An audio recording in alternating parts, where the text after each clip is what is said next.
Order! Order! You are an incorrigible delinquent at times. Behave yourself, man!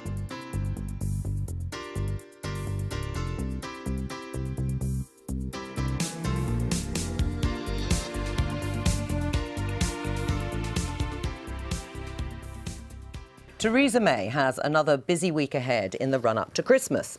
Following the agreement in Brussels last week that sufficient progress had been made on Phase 1 talks. The Prime Minister will today be meeting with her Brexit cabinet to discuss the next phase. But tomorrow she will meet with the whole cabinet to discuss the end state for the UK's relationship with the EU. And they aren't exactly singing from the same hymn sheet.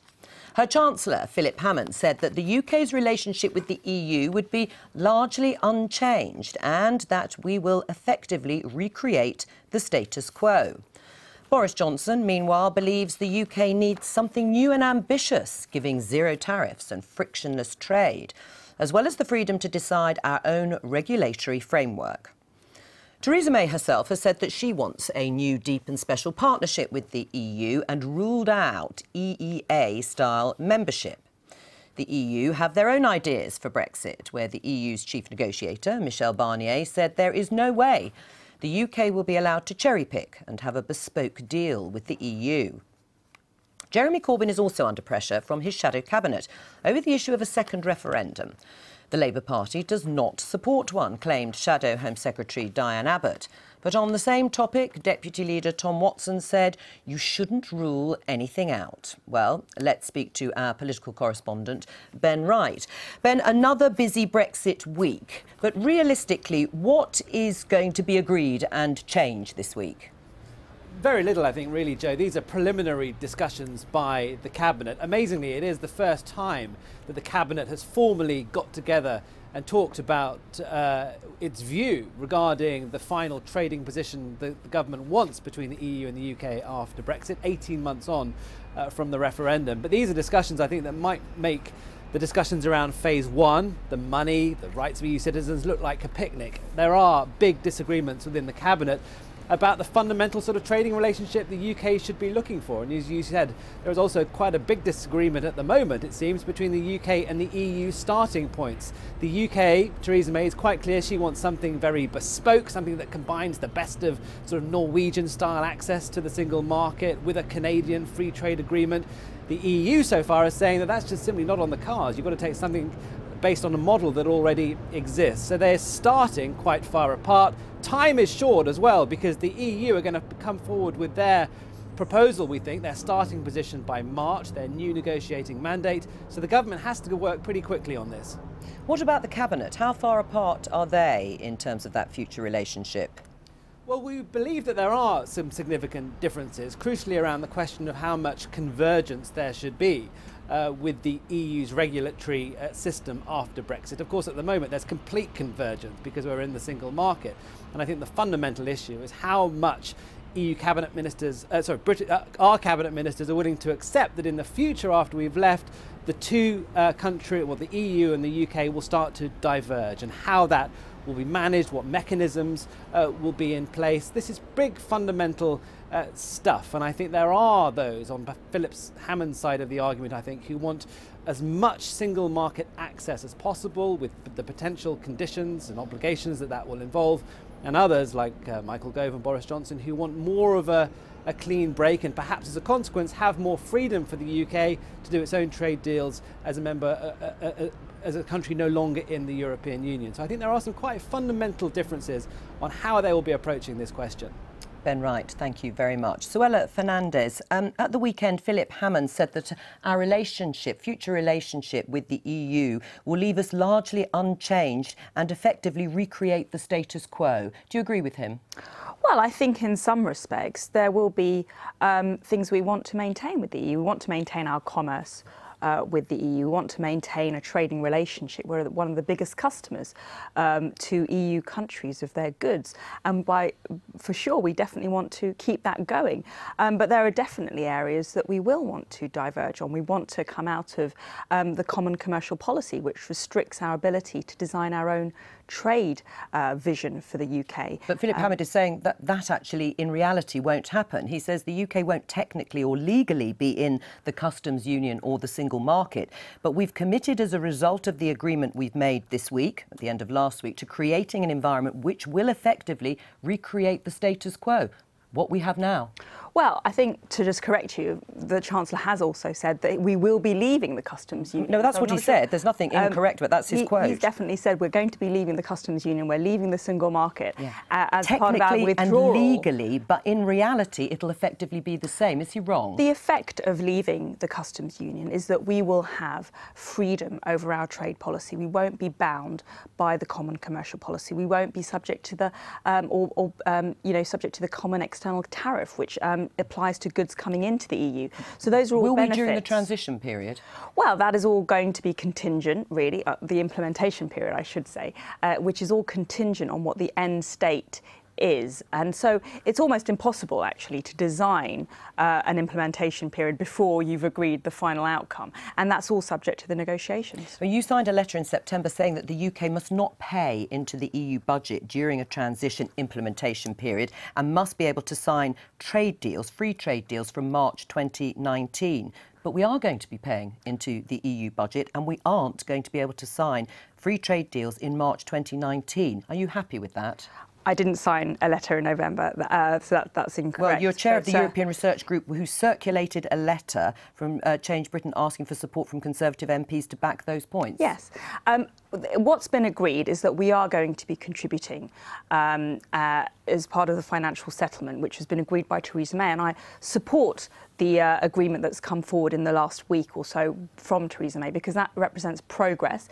It enables us to move on to the next stage, and nothing is agreed until everything agreed, and that is a crucial part of the whole deal. But you have accepted that we will be paying into the EU budget and that we won't be able to sign those FTAs, those free trade agreements, in March 2019? No, we are making contributions as are legally required by us under the multi-annual financial framework and other bases which are founded in law.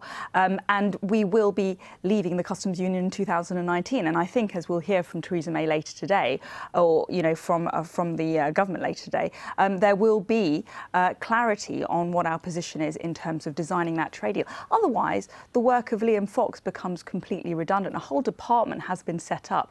Extensive energies have been put into scoping out our potential deals with other third-party countries. All of that is necessary, and it's not in vain.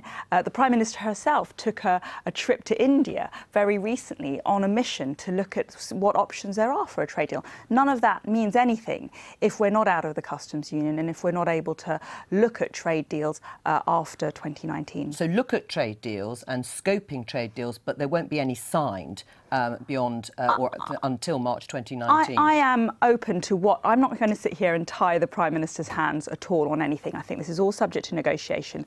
What is agreed, what is clear government policy and garners the unanimous support of the government is that we are leaving these blocks which do tie our hands, which do restrict us from exploring other trade routes and being a global leader in free trade. Right, you did set out some red lines beforehand, so you're not going to make that a red line about having Britain sign free trade deals during the next few years? I think it's very important that we are, after 2019, able to make concrete progress, tangible progress and advance negotiations with other countries outside the EU.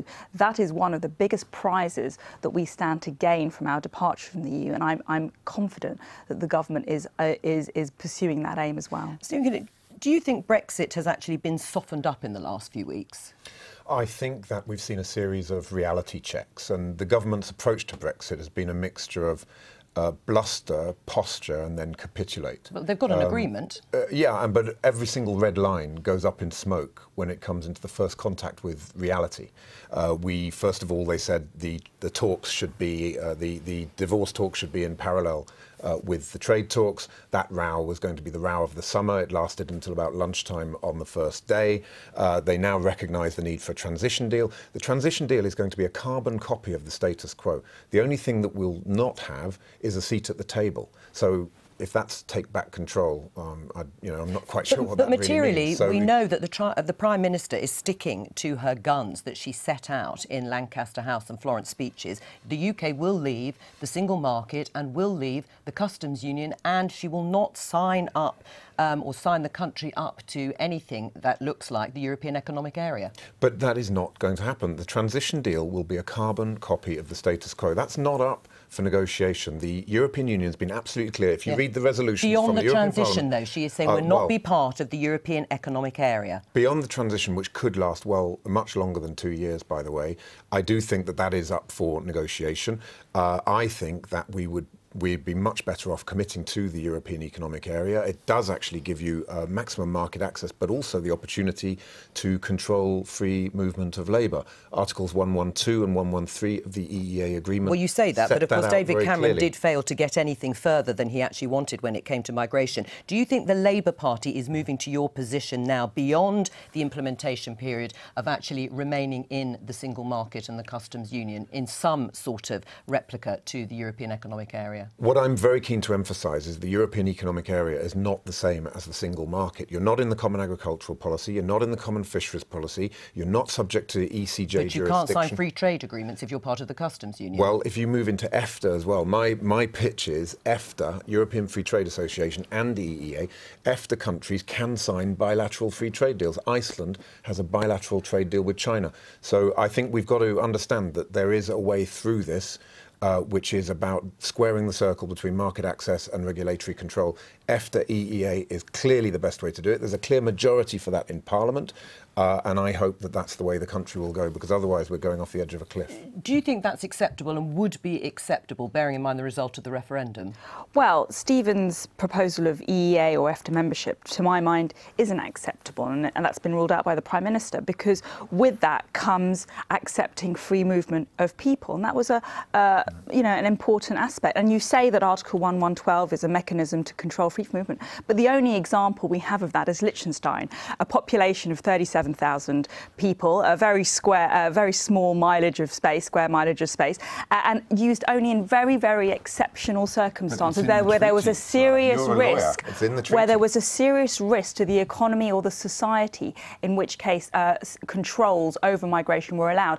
It is not the same as Britain's population, 65 million people, a larger landmass, and where we can't really say there is a serious risk posed by EU migrants, because our employment is very high, our GDP is good. So I don't think Article 112, the proposal you make out, is a viable option for the UK. And isn't it a case that we could end up in a situation where the UK becomes a vassal state? In fact, your colleague Barry Gardiner used that expression of the EU. We take all the rules and regulations, but we don't have any input. We don't sit at the table. Well, 2 points on that. First of all, the transition period, we're going to be taking absolutely everything from the single market and the customs union, just won't have a seat at the table. So I think, look, I mean, I campaign passionately for Remain, and I think it's a great pity that the UK won't stay in the EU. This is a case now of what do we do, given the fact we must accept and respect the result of the referendum. And I think there's a way through this which does actually give us a real opportunity to reform free movement of labour, but also doesn't wreck the British economy by coming out of the single on that, what is Labour's policy on having a second referendum? We are not supporting a second referendum. I think there's very valid reasons for not supporting one, not least because I think if it had been 52% Remain, 48% Leave, we would have accepted those on the Leave. We would have expected those on the Leave side to accept the result. So why does the Deputy Leader Tom Watson think Labour shouldn't rule anything out, even when it comes to a second referendum? Look, I mean, as John Maynard Keynes famously said, when the facts change, I change my mind. There are new facts coming to light. Clearly, if we leave the European Union, for example, we leave the European Union in March 2019, and we see a massive damaging impact on the economy, which many people predict will be the case. I don't really believe so much in forecasts and predictions. I think we have to see where we are. But if we are seeing, thousands of jobs going down the drain, We're seeing foreign direct investment drying up. We're seeing market access being severely limited. Then you'll change your mind. I mean, any responsible government, whoever is in government at that time, it's the responsibility of that government to act in the national interest.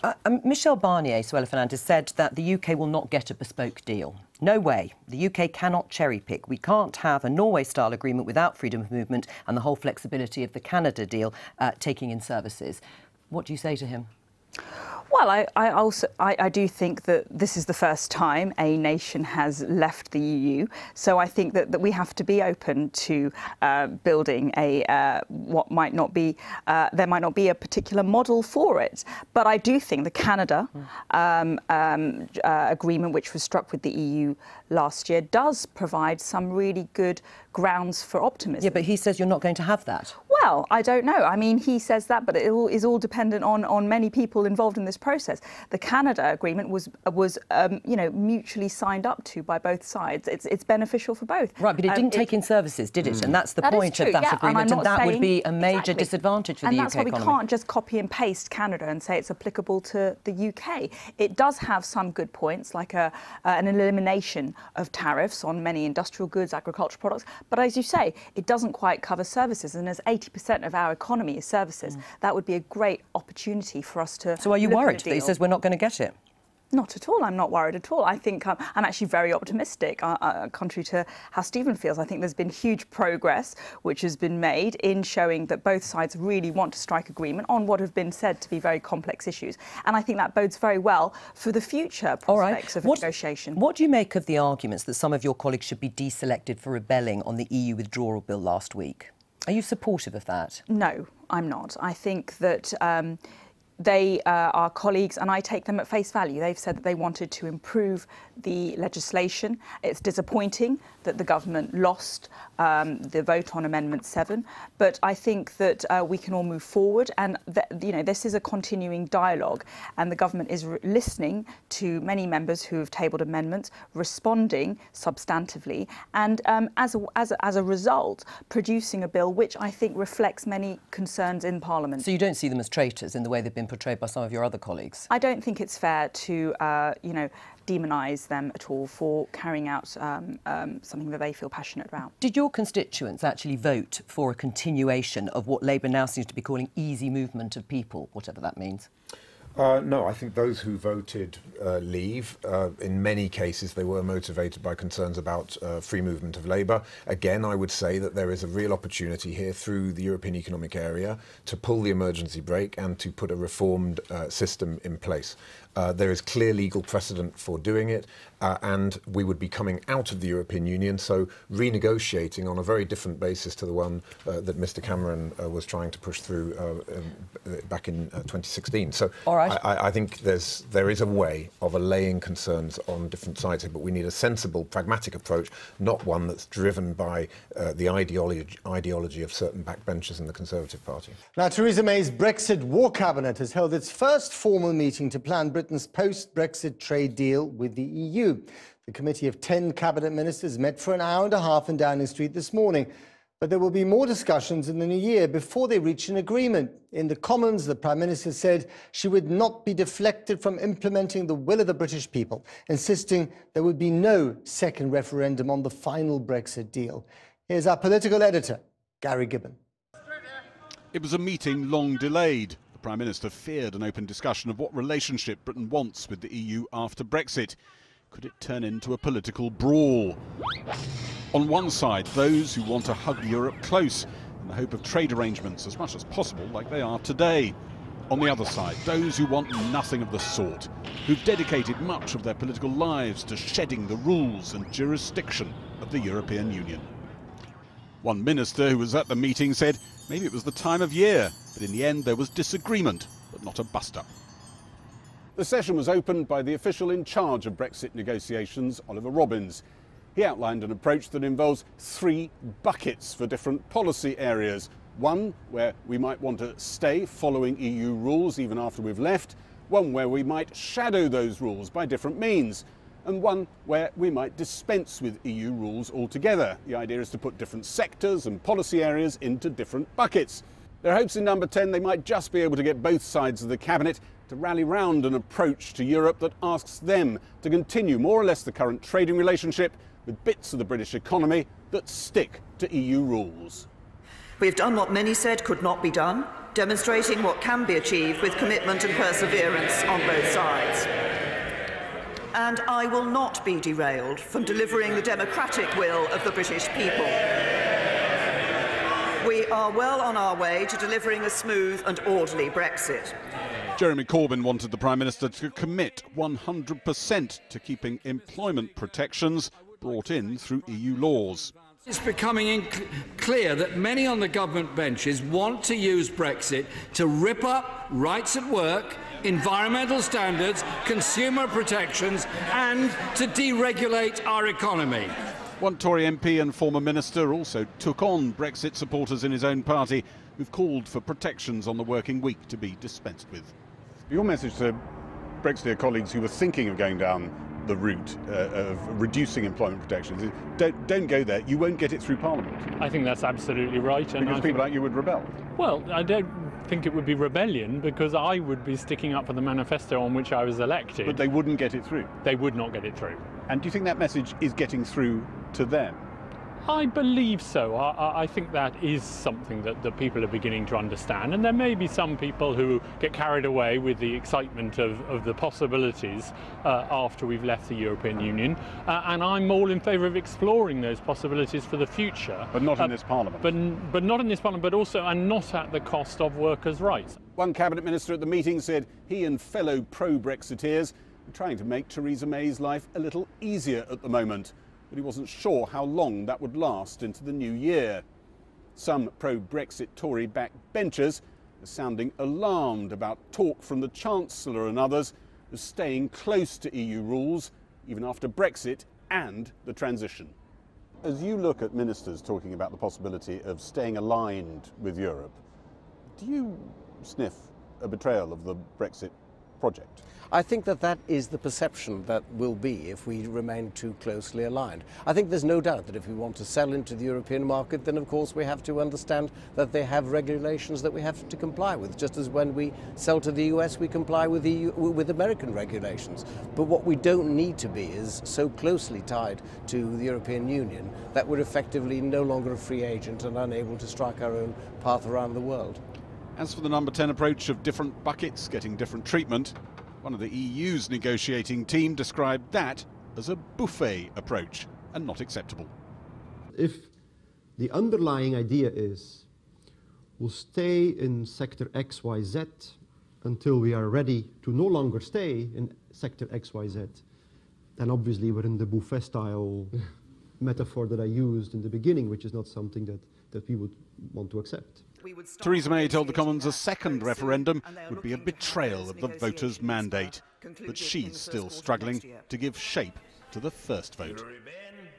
Gary Gibbon. And we're going to start with The Guardian. Michel Barnier has given an interview to 7 European newspapers, including Oh, funny that you The gave it to Guardian. The Guardian, not the Daily Mail. I wonder why that is, because you'd have thought you might want to try and win over our readers. Well, I think The Guardian's a bigger European paper, isn't it? Yeah, not a bigger paper, though, Kevin. Considerably smaller than that. Well, it's bigger until it goes down to tabloid. Yeah, and your paper might be a lost cause. Yeah, but so Michel Barnier, so the EU say the clock is ticking, but yeah, they're not going to let us start the detailed trade talks till March. It's very irritating. But he's already decided, before we even get there, that services can't be part of any trade talks. So in other words, there can't be a bespoke trader, which is what Theresa May was saying in the House of Commons today she would like. And of course services are hugely important to the British economy, and this will be a source of great contention and debate and argument.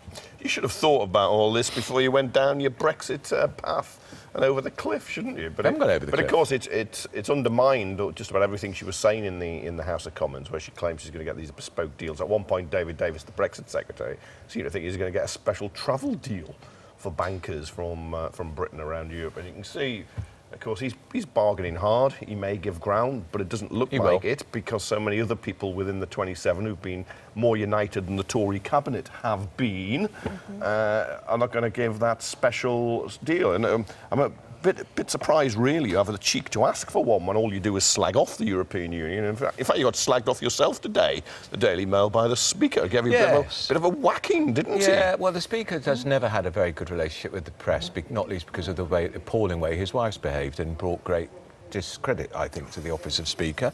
But the Speaker has taken issue with some of the headlines, such as the Telegraph talking about mutineers. We talked about malcontents. Look, I'm very sad that MPs receive death threats, but I absolutely reject the idea that it is anything to do with the Daily Mail putting pictures of MPs on our front page. We've always been a robust paper. We're going to continue to be a robust paper. And just because there are death threats, that should not stop a proper, trenchant debate about the EU and the tactics of EU rebels and actually, if you want to know where the hatred is, it's not in the Daily Mail at all. It's on social media. Go onto Twitter, go onto some of these Facebook sites. They're vile and evil, and that's where it's concentrated. And Anna Soubry... But you're sure in the coverage in the Daily Mail and the Telegraph has not encouraged people to behave in a certain way towards these MPs? Absolutely not. We've never suggested... Even the headline last week, are you're proud of yourselves now, or whatever it was? The Daily Mail has criticised people who've made death threats. The Daily Mail has never called for people to be deselected, unlike some Tory MPs. Remember, Anna Soubry last week was moaning about the bully boy tactics of the whips, which have reduced MPs to tears. That's not the Daily Mail. So there's a lot of the problems are within the Tory parliamentary party, but its social media is hateful, so and we know that. And remember, the Committee on Standards in Public Life, in its report, which was reported widely last week, has blamed social media for the increase in abuse against MPs, and that's right. So given the dressing down from John Bercow today, would your paper do that again? Put the faces of those who've rebelled? We are not going to be told what to put on our front page by the Speaker of the House of Commons, let me tell you, and nor should any newspaper be bullied and intimidated and told what to put on their front page by an elected politician. That's not their job.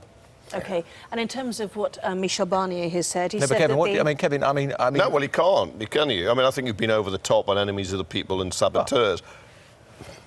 And we all have to, you know, like everything we write and say can have repercussions and consequences, and we have to take responsibility for that. But I reckon if you became a Remainer paper tomorrow, it's got to be said, I don't think I would stop some people issuing death threats on social media, as sad as these deranged individuals. Which is what they are. There's a big jump. I think the Telegraph probably regrets its mutineers now, because I think it's damaged the reputation of that paper. You've always been rougher with people. We've always been robust than they have. And people, and you know, let me tell you, I talk amicably to Tory MPs who are Remainers, as I do to Brexiteers. But I think John Bercow was right, though, to stand up for MPs in Parliament. That's his job. That's his job. I think he's a terrific speaker, actually. I think he's the best speaker in 30 years in my lifetime. It's about the tone of the debate, isn't it? Yeah. And whether words like traitors, malcontents, mutineers, enemies of the people, changes the tone of the debate. I don't actually think the Daily Mail called them traitors, actually. No, I'm talking about the judges in the Gina Miller case. Yeah. Wasn't that was traitors, wasn't it? No, it wasn't actually. It was enemies of the people. Enemies of the people. But actually today, I went on to, when I heard about the debate and what Anna Soubry was saying,